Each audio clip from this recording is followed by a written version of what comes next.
श्री शिवाय नमस्तु भयम। दोस्तों, जैसा कि आप सभी लोग जानते हैं कि 4 मार्च 2026 यानी बुधवार को पड़ रही है चैत्र महीने की कृष्ण पक्ष प्रतिपदा तिथि और रंगों का महापर्व होली। और दोस्तों, यह वह तिथि है जो चैत्र महीने में पड़ने वाली सबसे बड़ी तिथि है, क्योंकि यह चैत्र महीने में पड़ने वाली है और इसका बहुत ही बड़ा और विशेष महत्व होता है। पूज्य गुरु जी ने कहा है कि अगर कभी भी मौका लग जाए और चैत्र महीने की प्रतिपदा तिथि बुधवार को पड़ जाए तो आप लोगों को 7 हरा दुर्वा का उपाय तो अवश्य ही करना चाहिए। इन दोनों का संयोग बहुत ही कम आता है। इसी के साथ में गुरु जी ने अपनी शिव पुराण कथा में बताया है कि इस दिन आपको 7 दुर्वा का उपाय तो आपको अवश्य ही करना चाहिए, क्योंकि ऐसा दिन पूरे साल में सिर्फ एक ही बार आता है। और दोस्तों, आप सभी लोग जानते हो कि बुधवार का अगर सबसे बड़ा उपाय है तो वह 7 हरा दुर्वा वाला उपाय है। तो दोस्तों, इस बुधवार प्रतिपदा तिथि के दिन आप लोगों को इस 7 हरा दुर्वा वाला उपाय को जरूर करना है। बहुत सारे लोग होंगे जिन लोगों ने इस उपाय को न किया हो, मतलब पूरा साल निकल गया, उन्होंने किसी भी दिन इस 7 हरा दुर्वा वाला उपाय को ना किया हो। पर दोस्तों, आपके पास एक आखिरी मौका बचा हुआ है जो कि 4 मार्च के दिन है। तो इस दिन आप लोगों को इस वाले उपाय को जरूर कर लेना। भले ही आपने पूरे महीने भर इस उपाय को ना किया हो, पर अगर आपने इस चैत्र महीने के बुधवार प्रतिपदा तिथि के दिन अगर इस वाले उपाय को कर लिया तो आपको इस उपाय को करने का वह फल मिलेगा जिसकी आपने कभी कल्पना भी नहीं करी होगी। इसीलिए आप लोग इस वाले उपाय को एक बार जरूर कर लेना है, ताकि आप लोगों के हाथ से यह मौका ना जा सके और आपको इस उपाय को करने का फल मिल सके। दोस्तों, यह उपाय पंडित जी ने अपनी अभी ही शिव महापुराण की कथा में बताया है, जिस उपाय को आज हम आपको बहुत अच्छे से समझाने वाले हैं। इस वीडियो को देखने के बाद इस उपाय को समझने के लिए आपको कोई और वीडियो को देखने की जरूरत नहीं पड़ेगी। तो चलिए दोस्तों, उपाय को शुरू करते हैं। देखिए, यह इस चैत्र महीने के बुधवार प्रतिपदा तिथि के दिन यह इतना खास होता है, इतना महत्वपूर्ण होता है। देखा गया है कभी कभी बड़े बड़े पूजा पाठ अनुष्ठान से जो मनोकामना पूर्ण नहीं होते, वह चैत्र महीने के बुधवार प्रतिपदा तिथि के दिन एक छोटे से उपाय करने से ही आपकी मनोकामना पूर्ण हो जाती है। और बहुत सारे लोगों ने इस उपाय को किया भी है और उनको इस उपाय को करने का फल भी जरूर मिला है।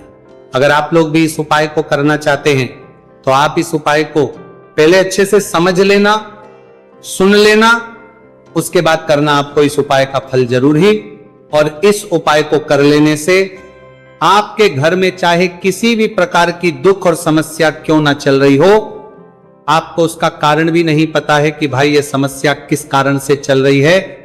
उसका कुछ भी कारण हो सकता है, जैसे इसे पितृदोष हो सकता है या किसी भी तरह का मंगल दोष भी हो सकता है। तो इस दिन आप लोगों को यह वाला उपाय कर लेना है। यह एक ऐसा उपाय है जिस उपाय को अगर किसी विशेष दिन पर किया जाए तो भाई उस विशेष दिन का जो है वो तो मिलता ही मिलता है। पर हमने उस दिन पर इस उपाय को किया है तो हमें उससे भी बड़ा फल मिलता है, और फल बहुत जल्दी मिलता है, क्योंकि आप इस उपाय को बहुत ही बड़े और विशेष दिन पर कर रहे हो। तो चलिए अब उपाय के बारे में बात करते हैं। लेकिन उससे पहले आप लोगों को यह जानना आवश्यक है कि आखिर यह उपाय किस समय करना है, किसको करना है और कैसे करना है। तो चलिए हम आगे आपको वीडियो में एक एक करके बता देते हैं। उससे पहले अगर आप लोग हमारे चैनल पर पहली बार हैं तो हमारे चैनल वास्तविक जानकारी को सब्सक्राइब करना ना भूलें। और अगर आपके पास कोई सवाल है तो आप हमें कमेंट बॉक्स में बता सकते हैं। और अगर आपको हमारा वीडियो पसंद आया है तो आप हमें लाइक और शेयर करना ना भूलें। और अगर आपको हमारे चैनल की जानकारी चाहिए तो आप हमें फॉलो कर सकते हैं। और अगर आपके पास कोई प्रश्न है तो आप हमें कमेंट बॉक्स में बता सकते हैं। पहली बार आए हैं या फिर मेरी आवाज आज पहली बार सुन रहे हैं तो हमारे चैनल को सब्सक्राइब जरूर कर लेना। और इस वीडियो को करके कमेंट बॉक्स में श्री शिवाय नमस्तु भयम ओम नमः शिवाय जरूर टाइप कर देना। तो दोस्तों, इस 7 दुर्वा वाला उपाय को हमें इस बुधवार प्रतिपदा तिथि के दिन कैसे करना है, किसको करना है, किस समय करना है और कहां पर करना है, ये सारे सवालों के जवाब आपको इस वीडियो में मिल जाएंगे। और जो ये वीडियो देखेगा भाई, उसको 7 हरा दुर्वा वाला उपाय जरूर करना चाहिए, क्योंकि इस दिन 7 दुर्वा का भी बहुत ही बड़ा और विशेष महत्व होता है। और जब बात आ जाए हरा दुर्वा की तो ये सोने पर सुहागा वाली बात हो जाती है, और ये एक बहुत ही बड़ा उपाय हो जाता है इस बुधवार प्रतिपदा तिथि का। तो अब दोस्तों, इस 7 हरा दुर्वा वाला उपाय को आखिर करना किसको है, सबसे पहले हम लोग वो बात जान लेते हैं। तो देखो, घर की जो बड़ी माताएं बहनें होती हैं, उन माताओं बहनों में से कोई भी एक बड़ी माता बहन इस वाले उपाय को कर सकती हैं। और दोस्तों, अगर आप चाहें तो अपने घर में से सभी सदस्यों भी इस उपाय को करवा सकते हैं। अगर किसी व्यक्ति की खुद की कोई मनोकामना है, खुद की कोई दुख और परेशानी है जो कि वो अपने लिए ही करना चाहता है इस वाले उपाय को, तो वो खुद अपने लिए भी कर सकता है। बाकी अगर कोई घर में से ऐसा है जो कि अपने पूरे घर परिवार की सुख और शांति के लिए यह वाला उपाय करना चाहता है, तो भाई वो भी कर में नहीं आ है सकता है, उसमें भी कोई दिक्कत वाली बात नहीं है। कहने का मतलब यह है कि इस उपाय को हर सदस्य भी कर सकता है और पूरे घर परिवार के सदस्य के लिए घर की बड़ी माताओं बहनों में से कोई एक माता बहन भी कर सकती है। माताएं बहनें अगर घर में उपस्थित ना हो या वह यह वाला उपाय ना कर पा रही हो, तो फिर घर का कोई बड़ा सदस्य भी इस 7 हरा दुर्वा वाला उपाय को कर सकता है, चाहे फिर वह पुरुष ही क्यों ना हो, उसमें कोई भी दिक्कत वाली बात नहीं है। अब दोस्तों, जो अगला प्रश्न निकल कर आता है वह ये आता है इसको लेकर कि आखिर इस उपाय को हमें किस समय करना है, सुबह के समय करना है कि शाम के समय करना है। तो देखो, इस वाले उपाय को आप लोग सुबह के समय भी कर सकते हो और शाम के समय प्रदोष काल में भी कर सकते हो।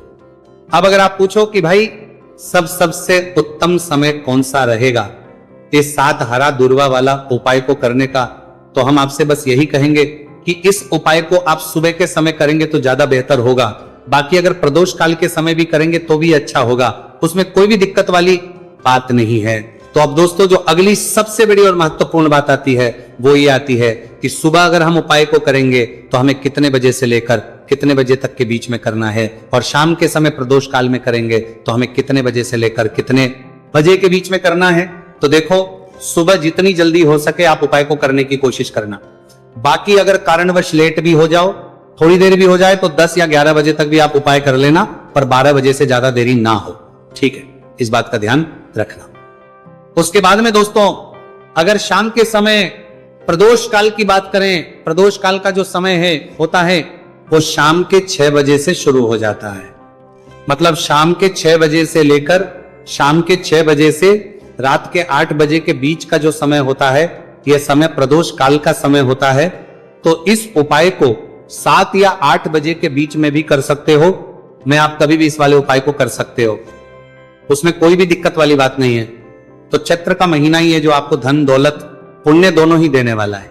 चैत्र के महीने में तुलसी का पूजन करके, श्री हरि विष्णु से जुड़े हुए कुछ उपाय करके आप अपने जीवन की निर्धनता, धन से जुड़ी समस्याएं, कर्ज से जुड़ी समस्याओं को हमेशा के लिए दूर कर सकते हैं। भगवान विष्णु को तुलसी अति प्रिय है, इसलिए उनकी पूजा में भी विशेष रूप से हम तुलसी का उपयोग करते हैं। और बिना तुलसी दल के, बिना तुलसी मैया के श्री हरि विष्णु की पूजा और उनका भोग दोनों ही अधूरे होते हैं। इसीलिए चैत्र के महीने में ऐसा उपाय आपको बताने वाले हैं जिससे करने से श्री हरि विष्णु की असीम कृपा आपको मिलेगी और मां तुलसी से ऐसा आशीर्वाद मिलेगा, जीवन का हर दुख, हर कष्ट, गरीबी, निर्धनता, कर्जे से जुड़ी समस्याएं, सब कुछ ही आपके जीवन से दूर हो जाएगा और सुख, समृद्धि, धन, वैभव, ऐश्वर्य सब कुछ आपको अपने जीवन में आसानी से मिलने लगेगा। तो चलिए बात कर लेते हैं कि कौन सा उपाय है, तुलसी के पौधे में कौन सी चीज आपको रखनी है और इस उपाय को किस समय करना है। देखिए, सबसे पहले तो आपको बता दें कि अगर आपके घर में तुलसी का पौधा नहीं है तो चैत्र के महीने में तुलसी का पौधा अपने घर में लाकर जरूर लगाएं, क्योंकि चैत्र के महीने में जो लोग अपने घर में तुलसी जी का पौधा लाकर लगाते हैं, मां तुलसी का पूजन करते हैं, कभी भी मां तुलसी उनके घर में निर्धनता नहीं रुकने देती।